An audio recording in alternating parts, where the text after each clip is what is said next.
বলতে বলতেই সেই জুম পাহাড়ে চলে আসলাম। যদিও জুম পাহাড়টা পাহাড়িদের জন্য কোনো ব্যাপার না হলে এটি যারা গ্রামাঞ্চলে আছে, বিশেষ করে কক্সবাজার বাসী যারা আছে তাদের জন্য এবং লোকাল যারা পর্যটক তাদের জন্য হচ্ছে জুম পাহাড়টা একটা ইউনিক বিষয়। এবং এখানে আসলে আপনি চারিপাশ দিয়ে আকাশটা একেবারে স্পষ্ট দেখতে পাবেন, যেহেতু একটু চুরিয়া। আসার পথেই প্রথমে পেয়ে গেলাম হচ্ছে জুমের মালিক ভাই, নাম কি? আব্দুর রহিম ভাই। আব্দুর রহিম ভাই, এখানে কয় কানি জায়গা করছেন আপনি? আড়াই কানি হবে। আড়াই কানি হবে না?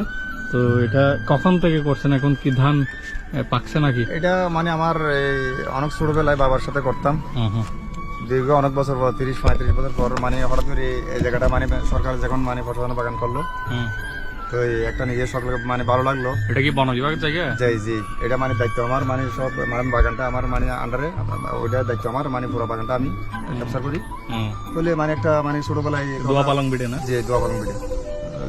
ছোটবেলায় কথা একটা মনে পড়লো, বাবা তারা করতো, সেজন্য আমিও মানে সব করে একটা করলাম। এটা কোন জাতের ধান দেন আপনি? জাত কোন? যে কোনো ধান দিতে পারেন এখানে, মানে ওই যে কোনো ধান একটা মানে ফটার মধ্যে একটা ধান মানে সরাসরি পাওয়া যায়, এটা দিতে হয়। আচ্ছা, একটু তাড়াতাড়ি যাতে যেগুলো বীজ হয় এগুলো। আচ্ছা, আমরা একটু উঠি। ভাইয়ের নাম কি? আব্দুর রহিম ভাইয়ের বাগান এটি, যদিও ওইটি হচ্ছে বন বিভাগের জায়গা, মানে আব্দুর রশিদ ভাইয়ের গেটের আন্ডারে, রশিদ ভাইয়ের আন্ডারে আর কি। তাহলে আমরা দেখি, আপনাদেরকে দেখানোর চেষ্টা করি এখানে মূলত কি এত সুন্দর কি আছে। আসলে মূলত এই ধানের যে বীজ, এগুলো দেখার জন্যই মানুষ হচ্ছে এখানে আসে। আমরা সেটি আপনাদেরকে দেখাই। মূলত এই ধানের বীজগুলো দেখার জন্যই হচ্ছে এখানে মানুষ আসে। এবং বিষয়টা হচ্ছে ওঠার পথে যে সৌন্দর্যটা, ওঠার পথে এই যে সৌন্দর্যটা, এটি হচ্ছে মূলত এখানকার মূল আকর্ষণ বলা যায়। এখানকার মূল আকর্ষণ হচ্ছে এটা। এবং এখানে একটা হচ্ছে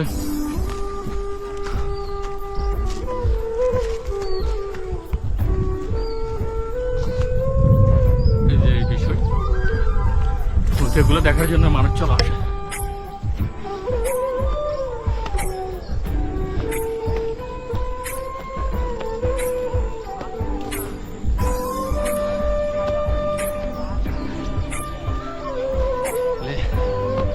আব্দুর রহিম নে, আব্দুর রহিম টাকার হচ্ছে বাসাইটা।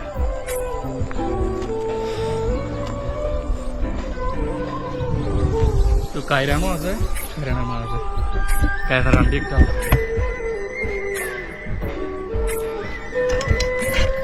মুসলিম কি হবো?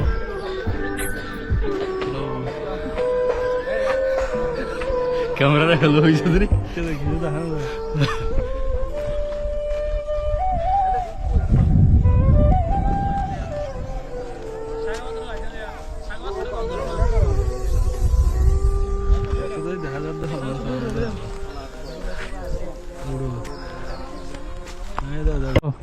চলো এবার নেমে যাই। আমু দেখি দেখি কায়রান কে একেবারে প্রকট টু দে। ওইদিকে ক্যামেরার দিকে একটু তাকাও তো। এই যে মা, চলো এবার নেমে যাই। বেশি গরম, চলো চলো নেমে যাই। এই হচ্ছে জুম পাহাড়ের বিষয়টা। আমরা তাহলে নেমেই যাচ্ছি। এখানে এটা আসলে চমৎকার কিছু আপনি ভিউ পাবেন, ছবি তোলার কিছু প্লেস আছে এবং বুড়া বাজার। তারপরে হচ্ছে বিশেষ করে যারা আগে কখনো জুম দেখার সুযোগ হয়নি তারা হচ্ছে এখানে আসতে পারেন। আসার নিয়মটা আমি একেবারেই বলে দিচ্ছি বিস্তারিত। তো কি পড়ছো? হ্যাঁ, বেশি নিচ্ছিস তুমি? ফ্রক উপরের দিকে তোলো।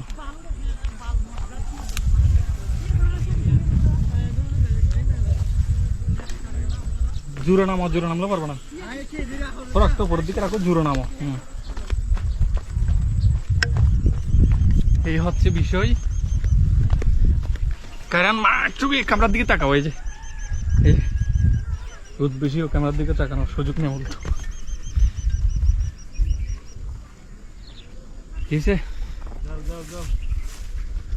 স্লো মোশন নিচ্ছ না? হ্যাঁ,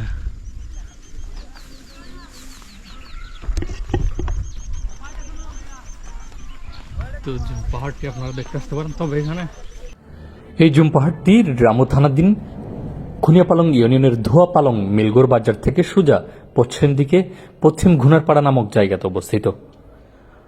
অথবা আপনি ধোয়াপালং যাওয়ার পরে যে কোনো সাধারণ মানুষের কাছ থেকে জিজ্ঞেস করলে আপনাকে এই জুম পাহাড় যাওয়ার পথটি চিনিয়ে দেবে।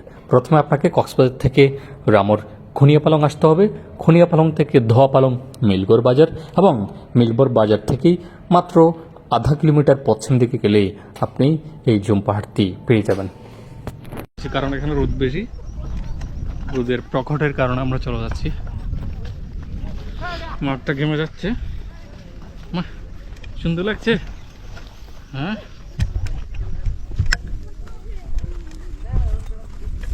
এই হচ্ছে জুম পাহাড়।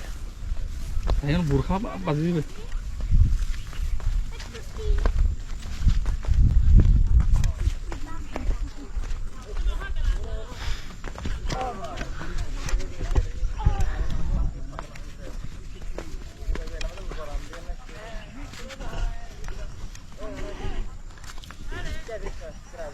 তুমি জোরে নামলে আর পারবে না।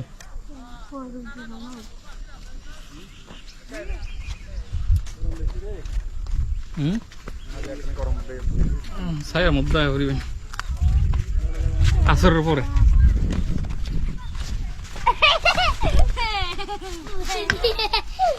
তাহলে যেহেতু রোদ বেশি, আমরা বিচের দিকে যাওয়ার চেষ্টা করি। তারা হচ্ছে